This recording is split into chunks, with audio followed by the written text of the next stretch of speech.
Essa é a aula sobre geração de código intermediário da disciplina Compiladores. O objetivo da disciplina é apresentar princípios do funcionamento de um compilador e as técnicas existentes para o seu desenvolvimento que permitam ao aluno produzir um compilador com qualidade. Nessa aula vamos falar sobre o objetivo de gerar o código intermediário, o formato das instruções do código intermediário, como é feita a transformação da árvore sintática para a sequência de código intermediário e um algoritmo para a geração de código intermediário. Vamos iniciar falando do porquê da existência da fase de geração de código intermediário. O objetivo do gerador de código intermediário é transformar a representação hierárquica da árvore sintática em uma representação sequencial, como se fosse um programa para uma máquina virtual abstrata. O intuito é adiar decisões relacionadas com características da máquina-alvo que tornariam a transformação da árvore sintática mais complexa. Como essas características podemos citar quantidade de registrador disponível, localização física dos valores atualizados das variáveis e endereçamento das funções e procedimentos. Um aspecto importante que podemos destacar para a geração de código intermediário é que é mais fácil aplicar a otimização no código intermediário do que no código final, justamente por evitar a preocupação com as características da máquina real. Outro aspecto é que em compiladores híbridos, essa pode ser a última etapa da compilação, ficando a otimização de código executado na máquina virtual, junto com a geração de código final. Vamos agora falar sobre o formato das instruções da linguagem intermediária. Antes da geração do programa para a linguagem de máquina-alvo, deve-se utilizar uma linguagem intermediária, e essa linguagem deve ter um conjunto de instruções que facilite as transformações envolvidas, ou seja, a linguagem deve facilitar a geração do código intermediário a partir da árvore sintática e deve ser fácil transformar o código intermediário em código objeto final. A linguagem intermediária deve ser compatível com o conjunto de instruções da máquina-alvo. O número de instruções na linguagem intermediária pode ser maior que o número de instruções na máquina-alvo, mas cada instrução na máquina de código intermediário deve permitir sua tradução para uma ou mais instruções da máquina-alvo. A forma mais utilizada para representar a linguagem intermediária é o código de 3 endereços, que tem esse nome pois cada instrução será composta de uma operação e no máximo 3 endereços de memória associados. Aqui podemos ver alguns exemplos de instruções de linguagem intermediária no formato de 3 endereços. A função do conteúdo de cada endereço na instrução vai depender da operação que a instrução realiza. Dependendo da operação, a instrução pode não precisar utilizar os 3 endereços. No exemplo, a instrução ATR, que faz atribuição, só usa 2 endereços, o destino e a origem da atribuição. A operação ADD, de soma, utiliza os 3 endereços, o primeiro para armazenar o resultado da soma do conteúdo dos outros 2 endereços. Já a operação JMP, de salto incondicional, utiliza apenas um endereço para armazenar o label onde o programa irá saltar na sua execução. Outras instruções de salto, como JNZ, que salta para um label indicado se uma variável não for igual a 0, ou a JGT, que salta para um label se uma variável for maior que outra, utilizam os outros endereços possíveis da instrução. Essas são instruções de exemplo. Cada conjunto de instruções de código intermediário vai variar dependendo da linguagem alvo em que estamos gerando o código final. Vamos falar agora sobre como ocorre a transformação da árvore sintática para o código intermediário. O processo de transformação irá gerar código intermediário para cada subárvore na árvore sintática e juntá-los. Para fazer a transformação, devemos identificar as subárvores das regras e associar os padrões de sequência de instruções.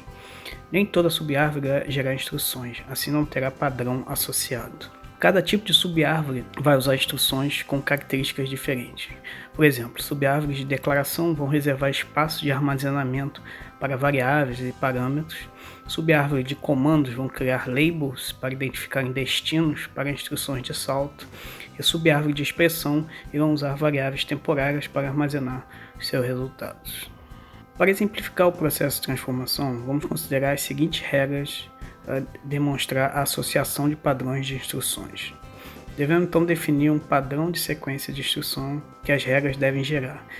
Inicialmente vamos identificar quais regras não irão gerar código e assim não terão padrões associados.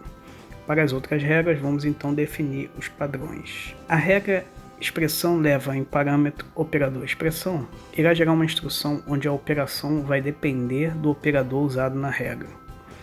O primeiro endereço irá ter o temporário criado para receber o resultado da operação e os outros dois com o parâmetro e o temporário associado à expressão do lado direito da regra.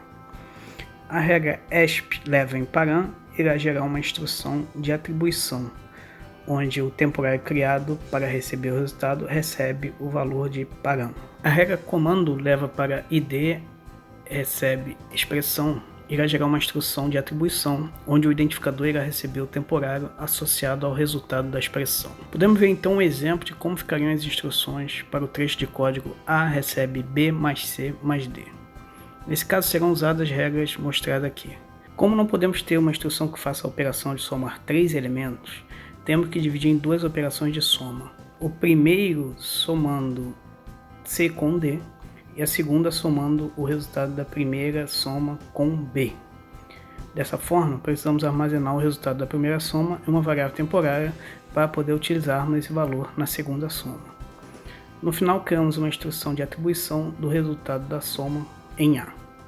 Podemos observar que o código gerado poderia ser melhorado se trocarmos na segunda instrução temp2 por A, e assim eliminar a terceira instrução. Porém, esse processo é feito posteriormente na fase de otimização de código. A regra condicional do if sem o else irá gerar um conjunto de instruções com a seguinte estrutura. Primeiro, as instruções geradas pela subárvore da regra ESP, seguida da instrução JMZ, que salta para a instrução label, que será criada no final desse conjunto, caso a variável temporária com o resultado das instruções geradas pela regra ESP for 0. Em seguida, será colocada a instrução gerada pela subárvore da regra bloco, seguida da regra com um label no fim do conjunto. Já a regra condicional do if com o else irá gerar um conjunto de instruções semelhante à regra anterior, com algumas diferenças. Entre as instruções do bloco if e o label no fim, são criadas 2 instruções, uma de salto incondicional para o label no fim e a outra com o label para marcar o início do else. Em seguida ficam as instruções criadas pela árvore da regra bloco do else. Outra mudança é que a instrução JMG, que saltava para o label no fim do conjunto, agora irá saltar para o label criada antes das instruções do bloco else. A regra de repetição while irá gerar um conjunto de instruções com a seguinte estrutura. Primeiro, a instrução label para o início da repetição, seguida das instruções geradas pela subárvore da regra ESP. Em seguida, é criada uma instrução JMZ que salta para a instrução label, que será criada para marcar o fim da repetição, caso a variável temporária com o resultado das instruções geradas pela regra ESP for 0. A seguir serão colocadas as instruções geradas pela subárvore da regra bloco, seguida das regras com salto incondicional para o início da repetição e o label no fim do conjunto. Podemos ver outro exemplo de como ficariam as instruções para um trecho de código.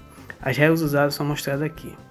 Seguindo o padrão para a instrução condicional que atribui A o valor de C se A for maior que B, será gerada a instrução GRT, que calcula se A é maior que B e coloca 1 em temp1 se for maior e 0 caso contrário.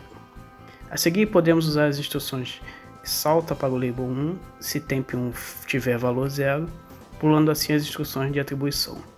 Caso o temp1 for diferente de 0, não ocorrerá o salto e a instrução seguinte será executada. No caso, a atribuição de C em A. Vamos ver agora como seria um algoritmo para a geração de código intermediário. O processo para gerar código intermediário será feito percorrendo a árvore sintática em profundidade, gerando código para o nó visitado, seguindo o padrão associado à regra do nó. A regra do nó é tratada em pós-ordem e as instruções geradas pelas subárvores filhas são arrumadas conforme o padrão associado à subárvore sendo visitada. O algoritmo então seria percorrer a árvore sintática, onde cada subárvore iria gerar um conjunto de instruções, e quando todas as subárvores filhas tiverem gerado seus conjuntos de instruções, o nó atualmente sendo avaliado irá formatar as instruções recebidas e gerar seu conjunto de regras baseado no padrão associado e retornar esse conjunto de regras formatado. No exemplo podemos ver a árvore gerada para o trecho de código fonte mostrado. Vamos ver quais seriam as instruções geradas para cada subárvore da árvore sintática. Para a subárvore destacada, teremos a criação de uma variável temporária e a geração do código de atribuição associada à regra. Em seguida, será gerado o código para outra subárvore e será gerada a instrução de soma para o parâmetro soma e o temporário temp1, associado à expressão da regra, sendo criado um outro temporário temp2 para armazenar o resultado da soma. Por fim, será gerada a instrução para a subárvore de atribuição. E aqui termina a aula sobre gerador de código intermediário. Vimos o objetivo dessa fase de síntese, o formato das instruções de código intermediário, como é feita a transformação da árvore sintática para o código intermediário e um exemplo de um algoritmo de geração de código intermediário.